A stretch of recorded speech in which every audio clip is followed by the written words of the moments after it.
अर्थमंत्री कोण आहे लोकांना माहित नाही, कोण आहे कृषी मंत्री त्या भाजपच्या लोकांना माहित नाही कृषी मंत्री कोण आहे देशाचा, आणि कुठल्याच मंत्रिमंडळामध्ये कोण मंत्री आहे भाजपच्या लोकांना माहित नाही. धन्यवाद. इव्हेंट मॅनेजमेंट जे आहे ना मोदी तुम्हीच काही करू शकत नाही. मला एक संदेश सामान्य जनता होडपळून चालली सांगा. हा, आपण सगळ्याचं म्हणणं घेणार आहे. इथं कामगार आहेत सगळे. मला सांगा, महागाईमुळं फटका बसताय असं तुम्हाला वाटतंय का? मस्त घे. काय व्हायला पाहिजे? स्वस्त व्हायला पाहिजे. काय काय व्हायला पाहिजे? गॅस, पेट्रोल, तेल, बाकी सगळं. तुम्ही येणार आहेत कामाला, रोज 1000 रुपये कमवतो. 500 रुपये लक्षात असू. 500 रुपये कमवते. 500 रुपये मध्ये यांचं सगळ्यांचंच घर परपंच चालवत असतंय. लक्षात असू दे. हा, 500 रुपये मध्ये काय काय करायचं? घर चालवायचं का? गॅस आणायचं का? तेल आणायचं का? गाडी बघायचं? घर बघायचं. धन्यवाद. खूप काही चांगली माहिती दिली आहे. या, मला सांगा, काय व्हायला पाहिजे असं वाटतंय तुम्हाला? काय व्हायला पाहिजे म्हणजे देशाची अवस्था आता काय चालली सगळ्यांच्या डोळ्यासमोर आहे. आज देश अमेरिकेच्या एका अदानीसाठी देश तिथं विकला गेलाय. परिस्थिती काय तुम्हाला माहिती आहे. आज पेट्रोल आपण स्वतः खरेदी करू शकत नाही, त्याने सांगितलं खरेदी करावं लागतं क्रूड ऑइल वगैरे. एवढी अवस्था असताना पेट्रोलचे भाव गगनाला भिडले. ज्यावेळी रेट कच्च्या तेलाचा कमी होता भाव, त्यावेळी स्वस्तात पेट्रोल दिली, त्यांना सबसिडी देऊन विकले. म्हणजे जनतेला त्याचा फायदा मिळाला पाहिजे हा हेतू काँग्रेस सरकारचा होता. पण आता या सरकारचा काय हेतू आहे? फक्त अदानीचा फायदा करावा, जेणेकरून फक्त एका उद्योगपतीला वाचवण्यासाठी हे सरकार चाललेलं आहे. याच्यासाठी माहिती आहे का, हे जे चाललंय हे कुठं थांबायला पाहिजे. केवळ निवडणुका आल्या की हिंदू मुसलमान करून तुम्ही विभाजन करून लोकांची मतं घेता आणि तिथं बसल्यावर तुमचं अजेंडा चालू करता. हे काय चाललंय? पूर्वी कसं होतं, सर्वांसाठी लोकशाही म्हणजे लोकांसाठी लोकांनी चाललेलं राज्य होतं. आता काय आहे, एका व्यक्तीसाठी चाललेलं राज्य आहे. धन्यवाद. सगळ्याच म्हणणं ते आहे. मला सांगा, मला सांगा, महागाई व्हायला लागली, काय फटका बसतोय आपल्याला? महागाई बघा तर आम जो माणूस आहे, जे शिक्षण शिकतो, ते शिकतो, बेरोजगारी भरपूर वाढणार. का म्हणलं तर हर रिचार्ज पकडून किरकोळ गोष्टी पण हर जी महागाई झालेली आहे. अजून जे परवाला पण लग्नाच्या वराडाला पण चालले ना, ऍक्च्युली रात्रभर गाड्या रोडवरती उभारल्या, लक्झरी सुद्धा उभारल्या, लेडीज पण सुद्धा रोडवरती उभारल्या. का म्हणलं पेट्रोल डिझेल, आपली सरकार म्हणते पेट्रोल डिझेल भरपूर आहे, मग पेट्रोल डिझेल स्टॉक कुठं आहे? आज भांडणं व्हायला बघा, तुम्ही परभणीकडे बघा, उस्मानाबाद साईडला बघा, लातूर साईडला बघा, हा इथं भांडणं व्हायला आहेत. हा यामुळे ना पूर्ण महागाई होणार, आपलं हे देश शिगळण्यात हे संबंधित येणार. खूप काही चांगली माहिती द्यायला लागले प्रत्येक शेतकरी. ते मला सांगा काका, काय व्हायला पाहिजे असं वाटतंय तुम्हाला? अरे कुठली महागाई? मोदी सरकार महागाई केलं आहे आणि शेतकऱ्यांच्या आईला घोडा लावलाय. आणि आता असं सगळं स्वस्त झालं पाहिजे, शेतकरी जगला पाहिजे. शेतकरी नाही पिकवलं तर तुम्ही खाल्लं खाणार काय? त्याच्यासाठी आमचा जन आक्रोश मोर्चा आणि प्रेमताईची जिंदाबाद. बोला बोला बोला. धन्यवाद. मला सांगा, काय व्हायला पाहिजे? आपण प्रत्येकाला विचारणार आहोत. या जागृत या, सगळ्याकडे जाणार आहे आणि सगळ्यांचं म्हणणं घेणार आहे. आपल्याला तळागाळातल्या लोकांचं म्हणणं घ्यायचं. मला सांगा, महागाईमुळे काय फटका बसतोय आपल्याला? आता फटका बसायचं म्हणजे काय, गोरगरिबाचं जीवन त्रस्त झालंय, करून खायचं महाग झालंय.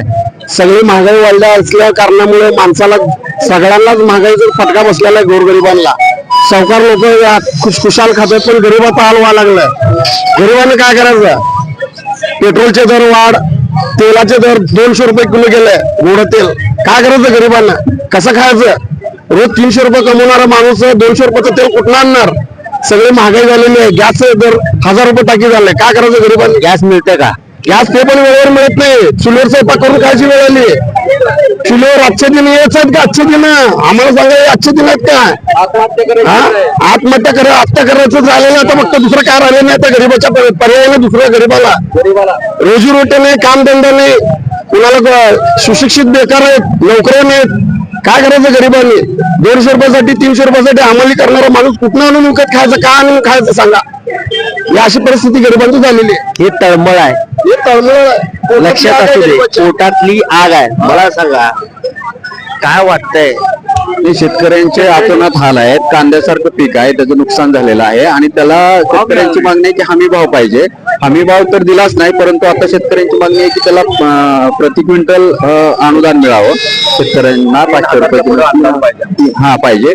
तर सरकार त्याच्यावर कुठलाही ठोस निर्णय घेत नाहीये शेतकऱ्यांबद्दल. दुसरी गोष्ट की पेट्रोल डिझेल जर बंद केले पंपावरचे, तर उद्या शेतकऱ्यांनी त्यांच्या शेतामधली जे अवजार आहे, ट्रॅक्टर आहे, हे आहे, ते चालवणार कसे? म्हणजे सगळीकडून जर अशी नाकाबंदी केली तर शेतकऱ्यांना, जनतेला आत्महत्या केल्याशिवाय पर्यायच नाही ना. म्हणजे हे दहशतवादी सरकार असं वाटायला लागलंय. धन्यवाद, खूप काही चांगली माहिती दिली आहे. मी एक शेतकरी आहे आणि सर्वसामान्यपणे एका एकराला कांद्याच्या 1 लाख रुपये खर्च येतो आणि आता सध्या विकून 30,000 पण आलेले नाहीत. म्हणजे काढाचा सुद्धा खर्च निघालेला नाही. की बाबा सर्वसामान्य माणसं म्हणतात की बाबा तसं इतके लोकांचं इतकं, म्हणजे लोकांनी अक्षरशः कांद्यावर रोटर फिरवला की का, तर त्या काढण्याचं दम मिळत नसेल तर काढून का फायदा? न्यायचा कसा? त्याचं बायासांची काढणी, चिरणी, भरणी, परत वाहतुकीचा खर्च हे सगळे जर निघत नसेल तर कांदा काढणार कशाला? मग त्याच्यामुळे प्रत्येकाची व्यथा शेतकऱ्यांची हीच आहे की बाबा काढून ठेवायचं कुठे? जर 2 पैसे जर येत नसतील तर काढण्यात व्यर्थ आहे. म्हणून लोकांनी अक्षरशः त्याच्यावर कोणी पलटी पाय मारला, कोणी रोटर मारलं, कोणी फणून टाकलं अक्षरशः गाडून. म्हणजे त्याचं काय उद्या मला सांगा, मार्केट यार्ड मध्ये शेतकऱ्याची लूट होते का? होते.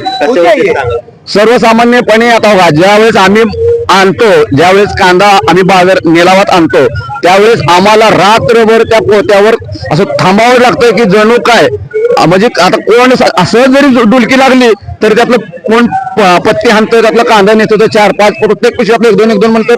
नाही म्हणलं तरी अंदाजे 2 टनाच्या पुढे सहज कांदा जातो. सहज आमच्याच आम्हाला मालाला, म्हणजे आम्ही बघा, शेतकरी काय म्हणतात, सगळेजण म्हणतात शेतकरी बळीराजा आहे, शेतकऱ्याशिवाय काय चालत नाही. आता भले तुम्ही इम्पोर्ट काय जरी केलं असाल, कॉम्प्युटरवर पिझ्झा बर्गर जसं मागवता, जर आम्हीच नाही पिकवायचं सोडून दिलं, आम्ही आमच्या पुरतं जर करून खायचं ठरवलं तर पुढे करणार काय तुम्ही? धन्यवाद, खूप काही चांगली माहिती दिली आहे. या जागृत या. मला सांगा, सगळ्याचं बंड घेणार आपण, काय व्हायला पाहिजे? हॅलो, हा, चालू कर. सोलापूर जिल्ह्यातल्या शेतकऱ्यांसाठी आज ठिय्या आंदोलन सोलापुरी समोर खासदारच्या अध्यक्षतेखाली घेतलेलं आहे. सर्व शेतकऱ्यांच्या अडचणी, मालाला भाव नाही, कांद्याला नाही, टमाट्याला नाही, भाजीपाल्याला नाही, शेतकऱ्यांच्या उसाई बिलं नाहीत. म्हणून या सगळ्या शेतकऱ्यांनी आज इथं ठिय्या आंदोलनाचं रस्ता रोको आंदोलन केलेलं आहे. त्यासाठी सर्व शेतकऱ्यांना या सरकारनं कोणा लाईट सुद्धा व्यवस्थित शेतकऱ्याला नाही, सारखे त्रिपुट्या दंडवणी सुद्धा जात नाही, सिंगल फिरून सुद्धा लाईट देत नाहीत. ह्याच्याबद्दल सर्व शेतकरी याला घाईला आलेत. सगळे शेतकरी घाईला आलेत. या इकडं, तुमचं म्हणणं काय? आणि मग बाद सरकार आहे, फसवं सरकार आहे. काय या सरकारला काय कळतं का शेतकऱ्याच्या व्यथा? अजिबात नाही काय कळत. असले दिवस कधी शेतकऱ्यांनी बघितलं नव्हतं, पहिली वेळ आहे. काँग्रेसची सत्ता जात होती त्यावेळेस पेट्रोल काय दर होतं? 45 रुपयापासून वाढत गेलं, तेवढा त्यांचा विषय होता की 10-20 रुपये. आता ही एक 15 दिवसाच्या काळात 15 रुपये वाढले. 104 रुपये होतं मागच्या आठवड्यात, 107 झालं, 8 झालं, आता 13 आहे. आज 13 आहे. काय असलं सरकारला करायचं आहे? लक्षात असू दे. मला सांगा काका, महागाईचा फटका कुणाकुणाला बसतोय हो? सर्वसामान्य जनतेला, सर्वसामान्य गोरगरीब जनतेला फटका बसतोय. सर्वसामान्य जनतेला ह्याचा फटका बसतो भाववाढीचा आणि सरकार ह्याचं लक्ष देत नाही. आणि पेट्रोल डिझेलचे भरमसाठ किमती वाढलेल्या आहेत. आणि आज मोठेगाव सारासारखा सर आज कमीत कमी 10-20 लाख विद्यार्थ्याचं वाटोळं केलंय आणि नाही तेवढे पैसे घेऊन पेपर फुटतो. आपल्या रत्न खत्रीचा मटका फुटत नाही, पण या शासनाचा पेपर फुटतो. हे सरकार स्वतः मली भिगत असल्यामुळं सर्व अधिकारी आणि हे इतर विरोधकाचं ऐकत नाहीत आणि स्वतःच्या मनमानीने कारभार करतात आणि त्यांना सरकार माफ करतं, एवढंच मला सांगायचं आहे. धन्यवाद.